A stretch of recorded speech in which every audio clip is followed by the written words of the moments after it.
Okey, Assalamualaikum warahmatullahi wabarakatuh. Pelajar tahun 2, hari ini subjek hadis. Jadi buka buku teks hadis. Hari ini kita akan kupas tentang tajuk yang terakhir untuk subjek hadis. Lepas ni insya-Allah kita akan habiskan tajuk terakhir ni hari ini. Untuk kelas akan datang kita hanya buat latihan saja dan ulang kaji. Kita akan habiskan buku aktiviti pula. Okey, sedikit ulang kaji tentang tajuk yang lepas kita belajar. Sila buka buku teks buku teks hadis yang ni, tahun 2, muka surat 41. Okey, sedikit ulang kaji tentang tajuk yang lepas kita dah belajar, iaitu kelebihan mempelajari Al-Quran. Kita dah belajar hadis tentang kelebihan mempelajari Al-Quran. Apa poin hadisnya? Hadisnya ialah khairukum man ta'allamul Qur'ana wa 'allamu. Okey. Dan maksudnya sebaik-baik kamu adalah yang belajar Al-Quran dan mengajarkannya. Itu adalah hadis tentang kelebihan mempelajari Al-Quran yang kita telah belajar pada pelajaran yang lepas. Untuk hari ini kita akan belajar tentang hadis kelebihan bersabar. Hadis kelebihan bersabar. Buka muka surat 41 buku teks. Okey. Seterusnya, buka muka surat 42, kita baca hadisnya. An Abi Hurairah radhiyallahu anhu anna Rasulullah sallallahu alaihi wasallam qala laisa asy-syadidu bisur'ah innama asy-syadidu alladhi yamliku nafsahu indal ghadab.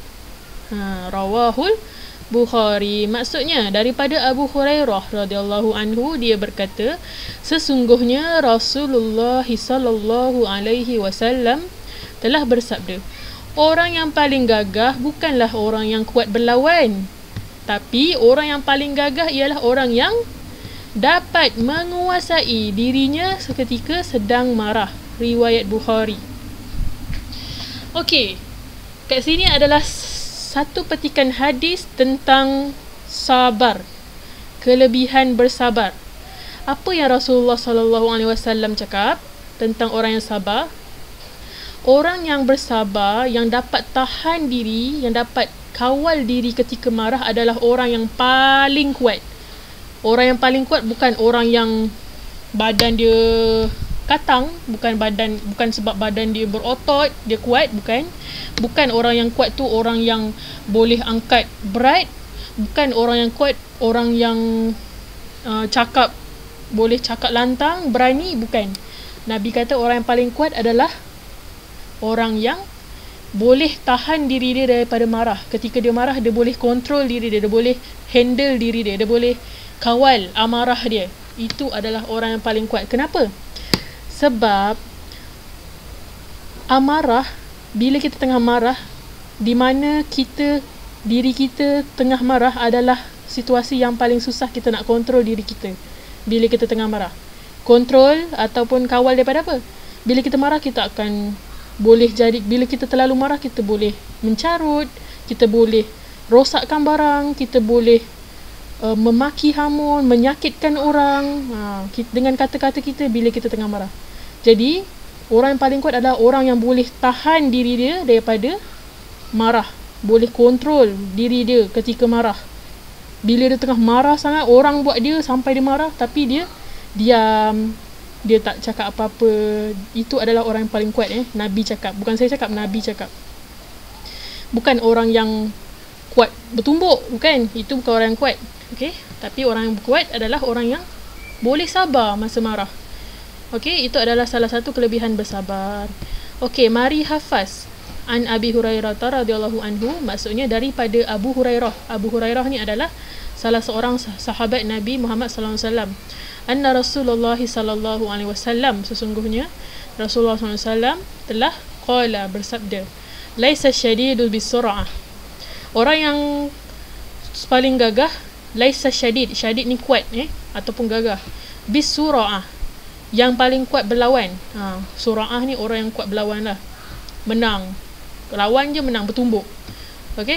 Innamas syadidul ladzi, tapi orang yang paling kuat tu adalah yamliku nafsahu indal ghadab, yang dapat kawal diri dia ketika dia sedang marah.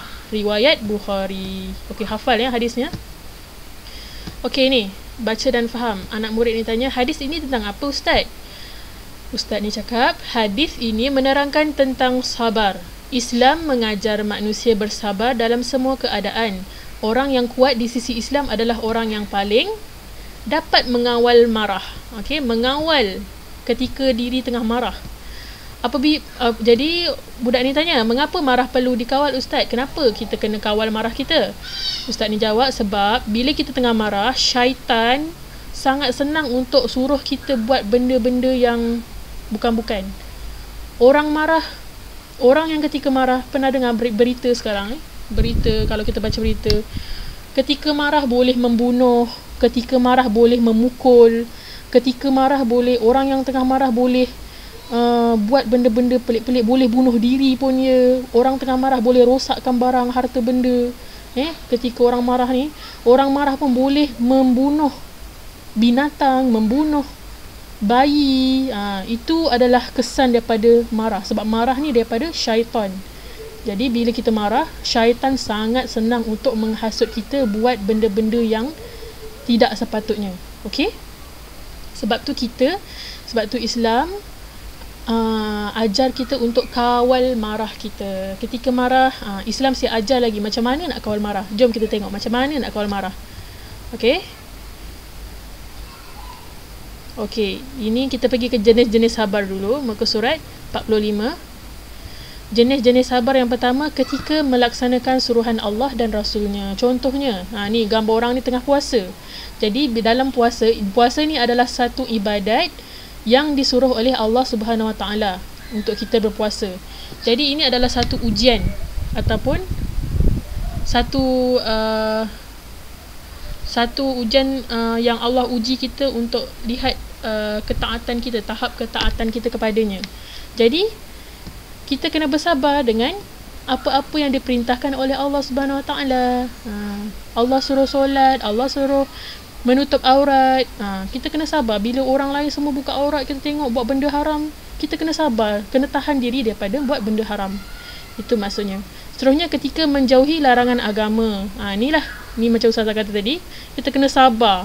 Bila kita nampak orang contoh zaman sekarang, orang tak tutup aurat, orang bercinta haram, haram bercinta, orang bercinta, pegang-pegang, semua bermaksiat.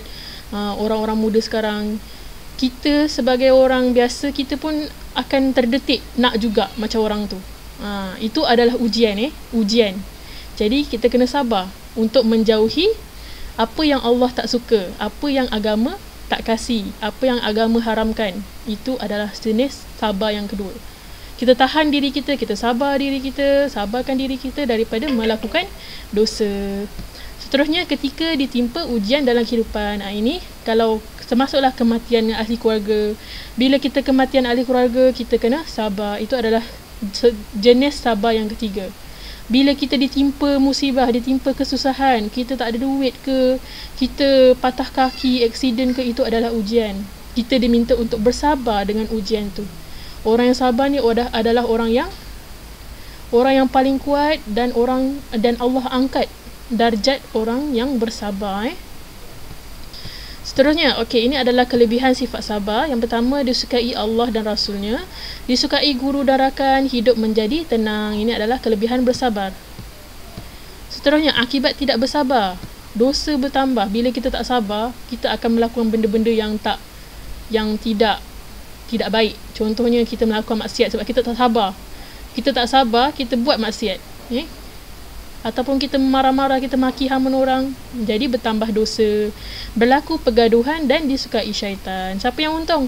Syaitan yang untung. Siapa yang rugi? Kita lah yang rugi. Ini adalah cara mengawal marah. Yang pertama, kalau kita tengah marah tu, kita tengah berdiri, kita duduk. Yang pertama, ni Nabi ajar.